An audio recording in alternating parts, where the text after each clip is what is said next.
Well. Here we are. The Canadian Football League season is officially complete. And not only is the season complete, so is the career of Trevor Harris. He is now a Grey Cup champion. Many suggested that if Trevor Harris did not win a Grey Cup, he might not be brought into the Canadian Football League Hall of Fame. Well, he punched that ticket apparently as well. Now, what a game. And Griff, I want to start with you. Good. David's here too. Fantastic. All right. The whole gang's here. Thank goodness. I'm taking a bit of a break from my takeaways. I wanted to come and join you boys. Yeah, please join us. Okay, Sean's here. We don't need to talk to him. He really doesn't care what happened tonight, so we don't have to. Right? We don't have I'm still catching my breath, Frank. we don't have to talk to him. But Griff, go on. Carry on. I'm sorry. Yeah, no, just great game overall. It's just one of those things, too. I was super happy for Trevor. It's a storyline I've been following for 6 months now. Just how does he, legacy-defining season, do that? We spoke about this I don't even remember how long ago it was yesterday afternoon. About what he can do, and you know what? When it mattered most, he went out there and did it. Obviously, both Montreal was hampered a little bit, but when it mattered most, he put them into positions to make great plays. The Saskatchewan defense coming up huge with the fumble on the goal line. Malik, not to be confused with Mark Carney, making a great stand on the goal line, getting the fumble back. But the biggest takeaway for me in this whole game was the not pick six by Kavion Ito. That play happens, we have a totally different ball game. But you know what? If it's ends and buts, or if there's another famous line about, if this or that, I'm not going to use, but plays like that don't happen. Saskatchewan played, I don't want to say a perfect game, but they played a flawless football game, and they made plays when they had to. And for that reason there, our new friend Sean is on cloud nine. So I have to give it off to the Roughriders getting their 5th Grey Cup in franchise history. Okay, everybody, thanks for watching. Now that Chris told us everything we needed to know, I'll tell you what, David. Why don't you tell us the same thing? What do you think about this? I'm totally I'm taken aback because I have a lot of rider friends, and I can't imagine how happy they are. Yeah, I mean, look, you see the fans in the stands that are, the tears, right? Like, this is 12 years to wait for a championship is a long time. Although if you ask Hamilton, it feels a little bit worse, right? The wait when you get so close. But I mean, you look at how that game, like it was an entertaining game because it came down to the end. Mm-hmm. That's a CFL finish as if there was ever one, right? Every time.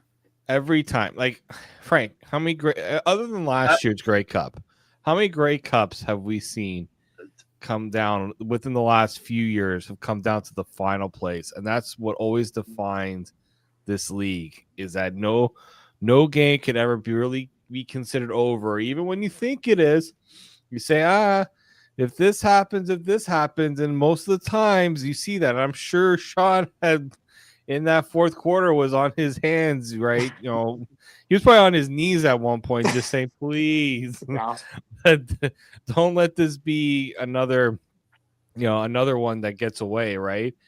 But I mean, you credit, it's hard, it's easy to fold in those situations when a team has all that momentum, but you got to credit Saskatchewan that they stayed as even keel as they could in those moments, and the big reason for that is the man at quarterback, as Griff said, because he had what I call the quintessential Trevor Harris game. 85% completion, hardly making mistakes, did not turn the ball over, did not take a sack. That is the Trevor Harris that we have been waiting for, to get this opportunity to go and win a Grey Cup. And that, to me, is what I think defined this game for Saskatchewan, is having that leader step up in the moments where things are getting a little dicey, take the pressure off the rest of the team, and that's what I think Trevor Harris did. I have to tell you, I joked with the McLeod Bethel Thompson and Trevor Harris on Facebook. I made a post suggesting, what happens if Alexander comes up lame? does McLeod Bethel Thompson come in late in the game and win the game? How ironic would that be? Or does Trevor Harris finally do what we all know he was capable of doing? We all knew that Trevor Harris had it in him. There's no doubt in my mind that Trevor Harris is a Grey Cup champion. And tonight he just proved it. And, you know, at 39 years old, to be here that long, and then his statement saying, I'm somewhere between retirement and hitting my glory years. You know, I got to tell you, I've known Trevor a long time. I consider him a kind of a friend, a football friend, right? And he's always been accessible. He's always been a guy who enjoys the fact that God's given him this gift, and he lives through God. If you listen to him talk, he's very spiritual. He promotes his Christian side. And I got to tell you, he was rewarded for his patience. And I have to say, we got a guy in green in the room here. So I'm going to give Sean a chance to share his obviously heartfelt gratitude for a game that, Sean, I'm going to assume this. I don't know how right I am about this, but does it feel good not just to win a Grey Cup, but to do it in Winnipeg? Oh, good. Good is an understatement. Feels amazing.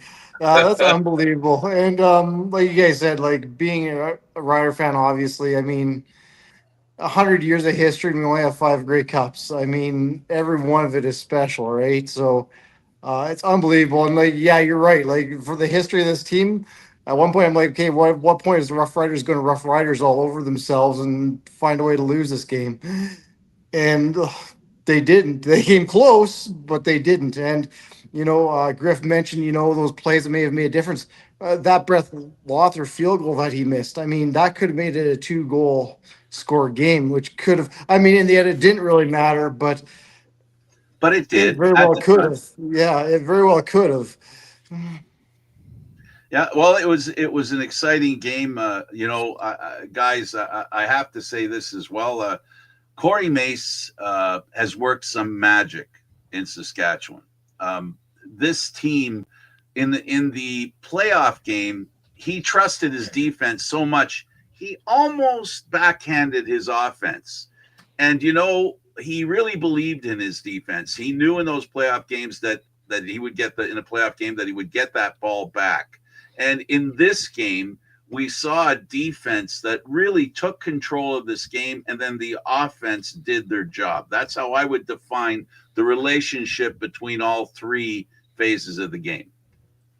But in some ways, I can say, I think Frank is he trusts Mark Mueller in making the right calls and kind of putting that trust in Mark to lead that offense and make sure the right calls are made. And again, you talk about Trevor Harris. I mean, you saw what he did. He's quintessential in, you know, giving what the defense or taking what the defense gives him. And the pass percentage is just unbelievable when you realize that it's not all just kind of, you know, these dink and dunk 5-yard, you know, passes. Like he will make that big play as well. He did at the end. Griff. Yeah, the other thing too with this game is just like we say, flawless execution, but it's all about the defense coming up most. Because think about it, Shea Patterson punches that ball in.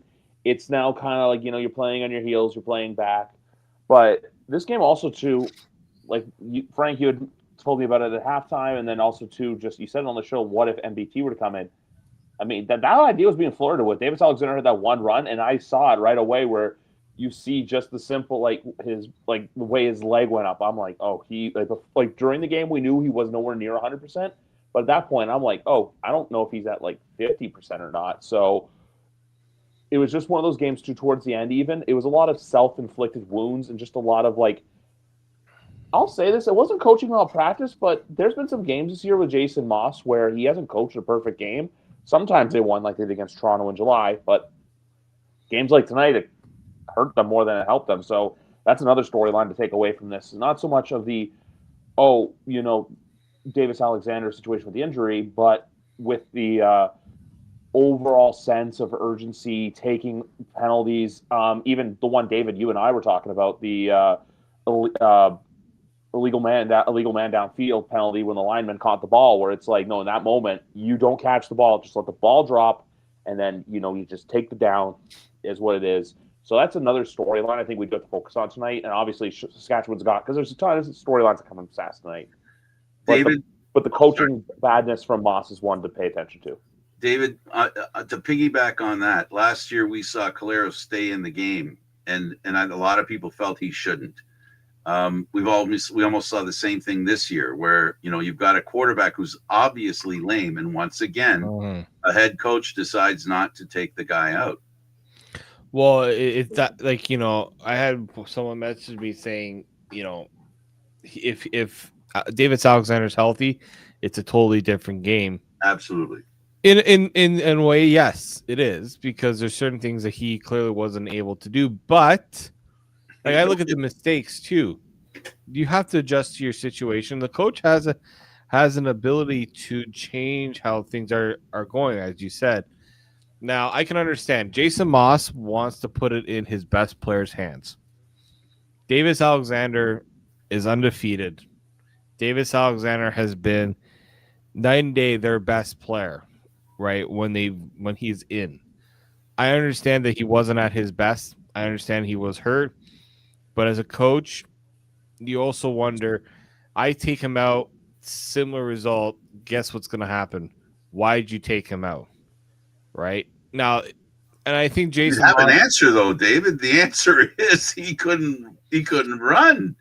I don't understand this. Like last year with Caleros, I don't understand why you have why dress a backup quarterback even if the guy comes up lame, you're not going to take him out. Oh, I think it also comes down to, it wasn't just the quarterback that was becoming the problem too, because absolutely Saskatchewan on that last drive, it doesn't matter who's at quarterback. That defensive line was getting through that offensive line like it was Swiss cheese. They just cut through. Like, I honestly, if Davis Alexander wasn't at quarterback, that's probably a couple of sacks there instead of first downs. Because even though he's dealing with the hamstring, he's still able to kind of maneuver himself. He's got the arm strength. Like, as good as McLeod Beth Thompson has shown to be, I also just don't know if he handles it. Will handle it. I get it. I get it. I don't stand corrected, but I we can agree to disagree. At the end of the day, the real important thing here is that their best player was out there. He trusted him, and I get that. And I also, the inference I think that you were suggesting is, you take him out today, what do you do? What are you doing to him tomorrow? Like, how does that affect him later, I think is what you were inferring. And I don't disagree with that either. Yeah, and like, you want to go into the end of this game and say, we left it all out on the field with everyone doing what they could. And you want I think in a situation like that, if Davis Alexander feels he can't get the job done, he'll have to be the one to dictate. Yeah, but he won't do that. Being what he is what he's shown us. Yeah, he's not coming. His leg could be completely come off, and he'll hop around on one leg. He still thinks he's going to do it, but that's why the team and the coach love him so much. Exactly, and that's why they believe in him so much that it doesn't matter what the circumstances are. You're going to get the best from him completely without anything left on the table, and that's what they love about the guy. And to be honest, for those of us that have watched him play, we're left with this. I won't speak for you guys. I'm left with the feeling that this guy's going to be a really good quarterback in the Canadian Football League. Health, of course, is a concern, because as he's come on, his 13th game wasn't lucky, right? This was his 13th game. This would have been his 13th in a row. 14. I think 14. He's now 13-1. Yeah, exactly. So I don't know, Griff. I think this guy's a great quarterback, but there's always that hanging thing where, he has spent, while he's been playing great in the 13 in a row till today, has been within a bunch of injuries, right? We'll see if he can overcome that unfortunate early reputation that he has. Yeah, I don't even think it has to do with that. Like the fact that obviously, yeah, it's going to suck. It's going to be a really hard pill to swallow for him that your first CFL loss comes on the league's biggest stage. But, going into next year, you have a chance to pretty much not rewrite the book. Also, while we were talking, I saw the Alouettes tweet out the score and we'll be back. And there's a bunch of stuff of like some French, some English, of like some people are happy, some people are mad, sad, general reactions. But I don't think this can hurt him. I think it's just, hey, spend the offseason, get healthy, and go into next year just being like, hey, I can still be that guy. Hey, I can still be the Davis Alexander everyone's come to expect, the Davis Alexander everybody knows me as. I think, look, we can all say the same thing about, should he even poultry, but this, until he had that play where he came up laboring, he was doing fine. I didn't think he had any problems with his game. It's just, do you remember yesterday when I said, hey, don't let AJ Ouellette be AJ Ouellette? Well, the Roughriders and Mark Mueller schemed up a pretty good game plan to let AJ Ouellette be AJ Ouellette, and that's one of the reasons, too, why Sean's happy. So that's all I got. It's for Montreal, you feel like this is a team that, first off, 2 Grey Cups in 3 years. They've got a quarterback that they believe and has shown to be at an elite level when he's healthy and everything. So, in a way, you kind of the tweet kind of says itself. But Montreal probably feels, it sucks to lose this, but we feel all the more confident we can get back here again, right? And if that's probably the message to Davis Alexander after this one, you did what you could in this one. Let's get ourselves ready to go for the next one. That would be the message too. Sean, how happy are you in as far as you look at this team and as a fan of the Riders and you see the way they won? I know you said there was a little bit of nervousness for a short time, but I can't remember even the team that won in 2013. They were a dominant team. The team in 2013. Yeah, and the way I look at this is when you hear the guys speak, even before the Grey Cup, it's quite apparent this is a tight-knit group, right? And I know it's cliche, but it's a team game, right? It's not just one guy. So when you guys got everyone on the same page, I think that speaks volumes. Sorry, I'm kind of in the middle of a watch party, so I'm trying to find a quiet area. That's okay. We can hear you fine. Don't worry. Okay. But, yeah, I mean, from top down, I mean, we've talked about it, before the Grey Cup with the depth that this team has. It's just, yeah, I don't know how to put it into words, to be honest with you. Well, no, you can trust this organization to have done. I mean, you have the same GM that you've had for years. He's done a great job. Griff, this is an organization. I know you got to go. You got to work tomorrow. We talked about being done before 11. We'll do it a little more before 11 and give you a chance to go to bed and let everybody celebrate, including you, Sean. And we'll enjoy what's going on here. I'll give you your last word. What memory do you have of this game that you think you'll keep? The moment you'll remember about this Grey Cup that'll be the definition of why it ended the way it did. The drop pick 6 by Kavion Ito. I know Sean's not going to like to hear that, but think about it. What do you remember from? And I'm going to go to Super Bowl because obviously everyone watches the game. Super Bowl 49. For as much as the Patriots won that game, what does everyone remember? Not giving it to Marshawn Lynch on the 1 yard line. The dumb play to throw it. The dumb play that ends up costing you the game. I know everyone, like Super Bowl 42, the play that won the Giants the game, or put them in the position to win the game, not even the touchdown pass, but the David Tyree helmet catch. Like with the Montreal one 2 years ago, you look at the like a play last year I look at is the I believe it was Benji Franklin pick 6. Yes. This year, though, from a Saskatchewan standpoint, it's the AJ Ouellette play. I know Trevor Harris played his ass off in this game. He was awesome. But they let AJ Ouellette get 80 yards every time he gained. I felt like he was going for 7 or 8.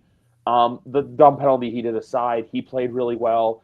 And as well, too, one guy we still haven't given our flowers to, MOC Sam Amulis. Great game from him. Myers, great game. It was just a great game all through, and you saw the buy-in that these guys had from Corey Mace. You saw that for 6 months, these guys were like, hey, this is our goal, and now they get to pop bottles and drink champagne in Winnipeg and then somewhere in Saskatchewan, because I don't know where exactly in Saskatchewan Sean is. I'm sure he's going to go have a couple old styles to celebrate the night. Well, I know a player for Saskatchewan that had an interception and picked up that fumble ball at the goal line, had a pretty good game as well. So, it was a game that, we here in Toronto, for those of us that are in Toronto and have covered the Toronto Argonauts, we saw a lot of why the Argos have won a Grey Cup. And that is, won their Grey Cups with Corey Mace as the defensive coordinator. His teams are ready to play. And as we said before this playoff game, this Grey Cup was played, we talked about the defense could make big plays. And, guys, the defense came through with making they made quite a few really big plays. Yeah, I just want to add to Griff, he talked about team buying in, and I think you really saw that in AJ when the way he was just running tonight. I mean, he was not going to get taken down.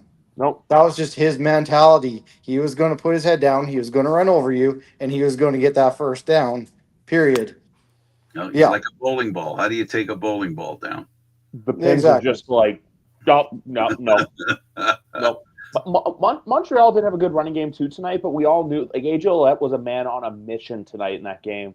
Trevor Harris was on a mission. Yeah, it was just. I'll be honest with you. I was shocked that when it was 25-7, I'm like, oh, this game's over. And then it was the Brett Laughler missed field goal where I was like, oh, because someone with 3 Down Nation, someone in the group chat said a message I want to read to Sean quickly if I can find it. Riders are doing their thing when the offense suddenly goes quiet on the verge of ending it and let them hang around and chip away. Yep. But you know what? The fact is, they made the plays when they had to, whether it be Malik Carney, AJ Ouellette, Trevor Harris, they made even two on the defense as well. Jameer Thurman, another guy who I know is really earned this Grey Cup. That's the biggest takeaway. And also, too, I'm blanking on the lineman that Claire interviewed, but his name was Logan. As a Sask boy, just the raw emotions you saw from these guys, that there was buy-in for them, there's buy-in for the city, and now you know what? 12 years later, they get to celebrate their 5th Grey Cup because this is a team in year 2 of Corey Mace. Like Frank, we got to experience it. Year 2 of Ryan Dinwiddie. Yep. Saskatchewan Roughriders are Grey Cup champions. Absolutely. Sean, thanks for being here. Griff, is always such a pleasure. I'm Candid Frank, and thanks for watching, everybody. This concludes a CFL season. This is the old logo. I prefer this logo, but that's just me. Thanks for watching, everybody. We'll see you again. We'll be back again this week to do another show and then look at it from a wider perspective. Thanks for tuning in, everybody. We'll see you next time. We have another one of our CFL talk shows here on Stream Punt. Thanks for watching.